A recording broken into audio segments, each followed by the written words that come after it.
Hello, everybody. This is the American Doofus Show. Don't be a doofus. I'm your host, Barry Welsh. Sunday night, 9 p.m. Eastern Standard Time, doing the weekly wrap and doing it live. A lot has happened in the past 8 days. I called the election Saturday morning before any other media outlet had. And others shortly followed suit, and not because I had called it, just because I knew it was time, and it wasn't being done, and I thought there was something that could possibly be going on. So I came on and called the election before any other media outlet in the country. I'd been talking about the results of the election and how that I hoped that it would de-escalate things once the election. What do you say, Darren? I thought it would de-escalate things once the election was over, once the results were over. I didn't realize it, but I personally needed a de-escalation. I'd gotten to the point where I was really angry a lot. It wasn't to the point where I was angry at unnecessary people. I mean, I was unnecessarily angry at certain people. I was angry a lot, and when you're angry, your thought process sometimes isn't always the best, and I needed to de-escalate. I needed to decompress. I needed to step away from basically everything for just a few days, and I did so. And some of you noticed that there hadn't been an episode in a few days, and you reached out, and I thank each and every one of you that did so.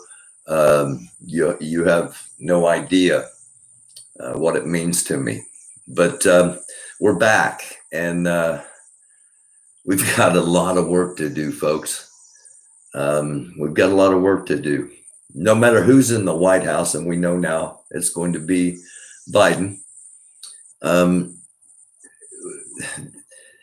There's not going to be a magic wand waved and suddenly there's equality, there's social justice, there's freedom, there's no more child trafficking, there's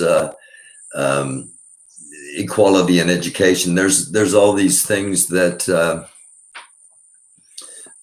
should and could and would be happening if Washington D.C. listened to the voice of the people. And that's what I want to try to do from here on out. I want to make this show the voice of a group of people. And my friend Apollo and I, as you know, we've talked about it both. We've talked about it off the air, so to speak, and we've talked about it during broadcasts that we want to bring people together, and that's what I want this program to be from here on out. I want this program to grow incredibly, and not because I want to run for political office, because I don't. What I want to do, what I envision, and at the moment, I want to call the group EARs. A viewer had mentioned that, only they mentioned it for three other acronyms. I want to just simply call the group EAR, Everybody Against Racism. And I want to get a group that is so big and so powerful that all unite behind that one cause. Just like when you heard anyway, the NRA. When you heard NRA, you thought, oh my gosh, they're going to do whatever they want because they've got so much power. Well, that's the kind of group I want to put together. I want it to be called the EAR, Everyone Against Racism. And that's the number one focus. Stop stopping racism.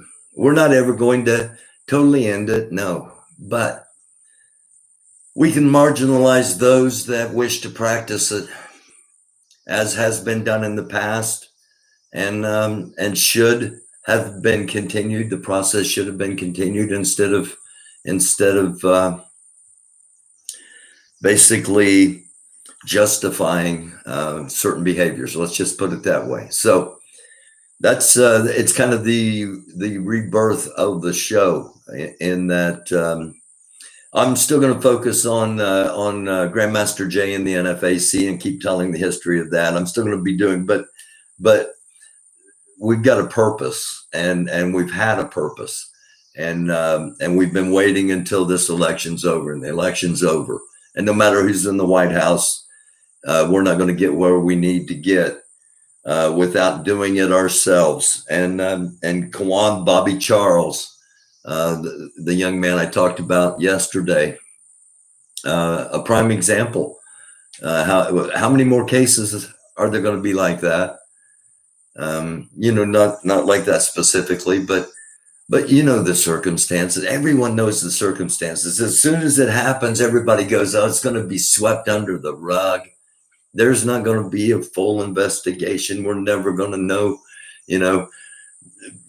somebody's covering for somebody, and it's not, it happens. We try to draw light to it, but we need a group that as soon as something like that happens, everybody goes, "Oh shit, man, EAR is coming in on this, I bet, because this is exactly what they're against." Can you see that happening?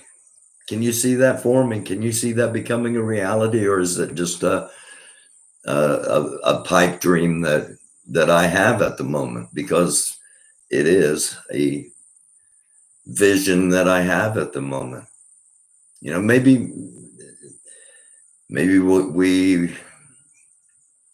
we focus on more than one thing, but we start out with that one focus, and to me, that's more than big enough.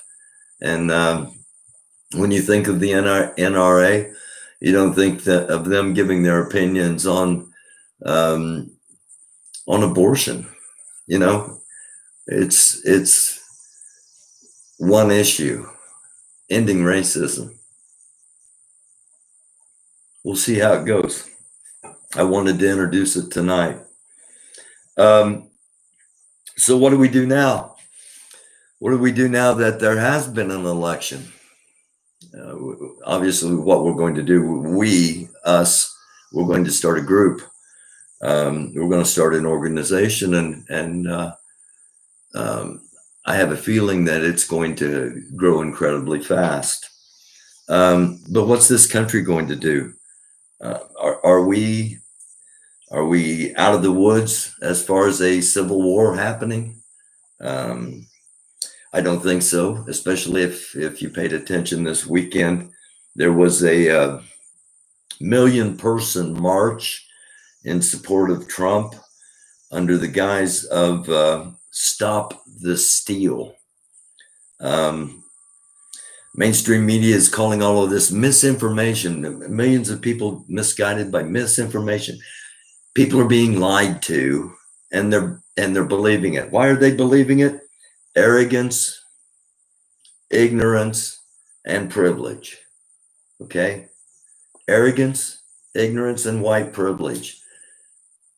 How do those all tie together? How does that make? And I'm not saying all people are like that. Okay, it's not monolithic. It's not everybody, but there are a whole bunch of people that have been misguided by misinformation. They've been lied to because of their own arrogance, their own ignorance, and their own white privilege. White privilege meaning, well, they couldn't possibly be wrong. Trump has to be the greatest thing ever. I couldn't possibly be wrong. There's no way Trump lost the election. It had to be stolen. I couldn't possibly be wrong. That is where white privilege comes in. Where arrogance comes in is that they think just because they decide That's how they feel it should be. That's how it's going to be. And that's arrogant. The ignorance comes in believing that somebody like Donald Trump actually cares about anybody else other than Donald Trump. That's the ignorance. That's the ignorance. The people that think Donald Trump represents them. And he doesn't. And that's going to be a big part of our struggle, is bringing the rednecks and the hood together, understanding that we got so much more in common than we got that divides us. That's going to be a struggle, but if we make that connection, we will put a group together that will end the dominance of systemic racism in our country. Profound statement, but I believe it. I believe it. We just got to do it. I also want to put a panel together. I want to put another panel together. We had Apollo. We had Galaxy, and the two of them an incredible panel. And I want to have them back at some point. But I want to put a different panel together.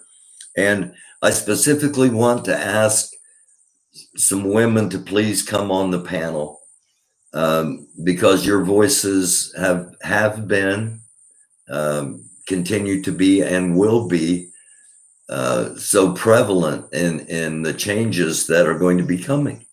So I want to hear from some women on the panel as well, and I know viewers want to as well. Now, I want to talk a little bit more before I take just a few questions. I want to talk a little bit more about these people that follow Trump so earnestly. Let me use that word. And there are those that follow Trump simply because he's not black and he's not a woman. After 8 years of Obama, there were a lot of white people that did not want a woman Hillary Clinton represents or black. And Trump was the great alternative.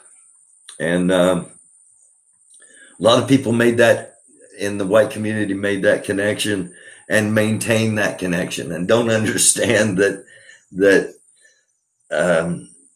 what they bought is a bill of sale for an incredibly massive debt that the United States is in, and is going to be blamed on somebody other than him, even though he put us there, because that's just the way things happen.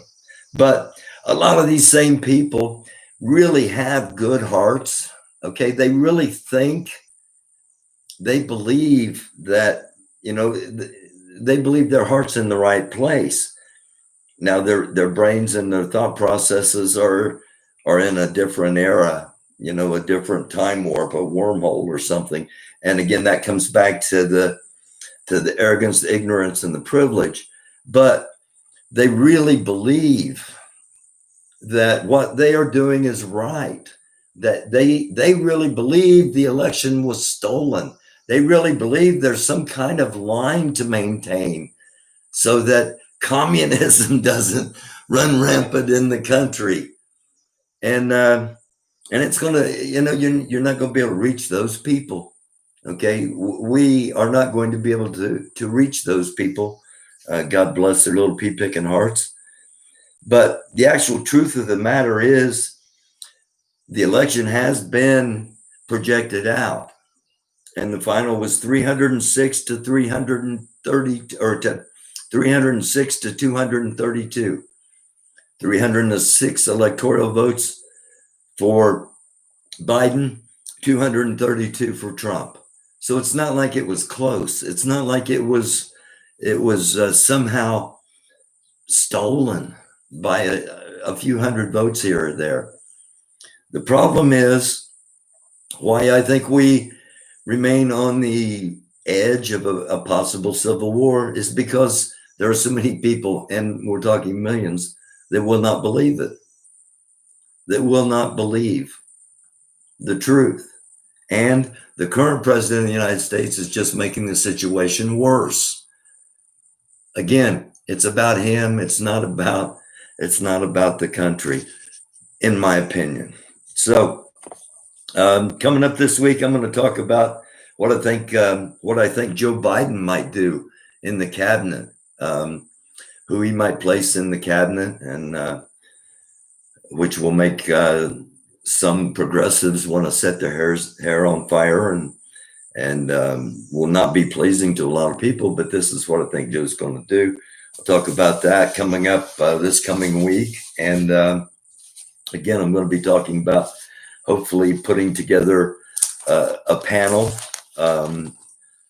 If I can get 2 or 3 women, that would be absolutely awesome. So ladies, consider this a call out. And if you share and like and subscribe, and you just happen to be seeing this for the first time, go back and catch a few episodes and see if you'd be interested in coming on and talking. Again, greetings from Texas. Thank you, Jerome. Greetings to you. EAR, Everybody Against Racism. We started it tonight, the 15th of November, 2020. And we'll see where it goes from here. Pride comes right before the fall. That is biblical. If you don't realize the blessings you have, if you can't fully appreciate the things you've got, then they get taken away from you. And I hope that never happens to any of you out there watching. And I thank all of you for watching. Again, subscribe, like, and share, and consider subscribing to the channel. It's $2.99 a month. You get some inside videos. There's another level, and then a final level where you can come on the program and basically talk about whatever you want. So, Jerome, let me take a couple of questions before I get off of here, because I've talked a little longer than I'd like to. Do you think Grandmaster Jay is racist? I'd really like to talk with Grandmaster Jay. I mean, that's obvious. I've wanted to do that for a while because I think he's incredibly intelligent, and I think he, in actuality, probably plays a pretty good game of chess. But I think that I've kind of connected to what he's trying to do, and I've kind of been the only one that said all along that, I think he's, as far as from a political standpoint, I think what he's been doing is he's done everything the exact way it should have. Do I think he's a racist? I understand how some people can say he's a racist because he doesn't want white people in his organization. But I don't think that necessarily qualifies him as a racist. I think that he's trying to keep his militia as purpose set as possible, and the purpose is the defense, the policing, and the protection, as far as I understand it, of the communities of color. So I don't consider any of that racist. Again, I'd like to have a conversation with him. I think after 20 minutes, I would have a feeling whether he was racist or not. And I think one-on-one with me, I don't think he would be racist. I don't think he would come across as racist. I understand why he does come across that way at times during some of his programs, because he's talking predominantly to his audience, which is NFAC, and of course that is made up of communities of color, including biracials and not only biracial, but now also down to 18-year-olds. So I imagine that's getting to be a fairly good size organization. Thanks, Jerome. Shalom. Shalom. Peace. Peace to all of you. I'm going to go ahead and get off of here, and I'm going to do another live this coming up this week. And please consider spreading the word about EAR, Everyone Against Racism. All people that are against racism. It's not a, if you're a Republican, then you're against racism. If you're a Democrat, if you're an independent, if you're a communist, if you're a socialist, if you're an anarchist, I don't care. It's all about ending racism and coming together with one voice, with one purpose. And I hope we can do that. And I bid each and every one of you a shalom. I believe I bid each and every one of you much love, peace, happiness, and joy, and blessings upon each and every one of you. And may you and your, whether it be the Most High, whether it be God, whether it be Allah, whether it be Buddha, whether it be the positive powers of the universe, may all of us connect more positively with those sources, and may we share that positivity with each other.